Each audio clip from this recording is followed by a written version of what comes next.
এই যে নসিহতগুলো করছি, যারা আনম্যারিড, তোমার জন্য এগুলো শোনার চেয়ে বেশি দামি। কারণ এই ডিসিশনটা এত এত গুরুত্বপূর্ণ যে জীবনে যদি এটাতে ভুল করে ফেলেন কখনো, সারাটা জীবন আপনাকে এই বোঝা টানতে হবে যে আমরা এখন কি কি কাজ করলে কিভাবে স্টার্ট করব আর কিভাবে আমরা এটাকে সলভ করতে পারি। তো এই সলিউশনটা দুই রকম। এক নম্বর হচ্ছে যারা অলরেডি পরিবারে ঢুকে গেছেন তাদেরকে অন্য জায়গা থেকে শুরু করতে হবে। মানে যারা অলরেডি পরিবারে ঢুকে গেছেন আপনাদেরকে তওবা করে ফিরে এসে আবার শুরু করতে হবে।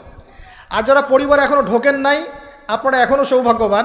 এখন থেকে যদি আপনারা এই নসিহতগুলো মেনে চলতে পারেন, ইনশাল্লাহ আপনার পরিবারটা 8-10টা পরিবারের মতো হবে না ইনশাল্লাহ। রিজিকের ব্যবস্থাটাকে করে নেন, তারপরে ওদিকে যান।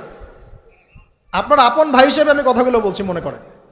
এরপরে আপনি যখন বিয়ে করবেন, বললাম তো, মেয়ের জাস্ট দিনদারিতা দেখবেন।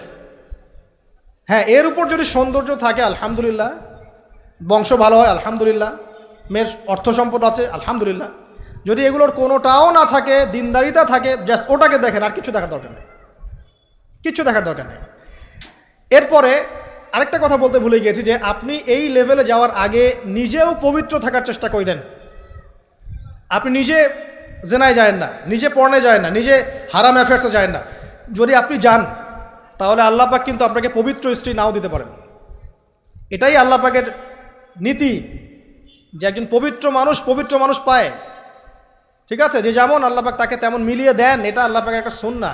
এর ব্যতিক্রমও হতে পারে, কিন্তু আপনি যদি পবিত্র না থাকেন আপনি পবিত্র স্ত্রী নাও পেতে পারেন। তা আপনি আগে নিজে পবিত্র থাকেন, তারপরে আপনি এখন মেয়ে দেখেন। আলহামদুলিল্লাহ, বললাম দিনদারিতা প্রাধান্য দেন। এখানে হাদিসে এটা বলা হয় নাই যে 4টা গুণ দেখে বিয়ে করো, বরং বলা হয়েছে 4টা গুণ দেখে সাধারণত বিয়ে করা হয়। ঠিক আছে, করো আদেশটা এমন নয়, ইনকাহ কথাটা এমন নয়, বা ইনকাহু এমন নয়, তুনকাহু মানে বিয়ে সাধারণত করা হয়। কেউ টাকা দেখে, কেউ সৌন্দর্য দেখে, কেউ দেখে বংশ। তুমি দেখো দিন। নবীজি বলছেন তুমি দিন দেখো, না হলে তোমার হাত ধুলোয় ধূসরিত হবে, মানে ধ্বংস হয়ে যাবে তুমি।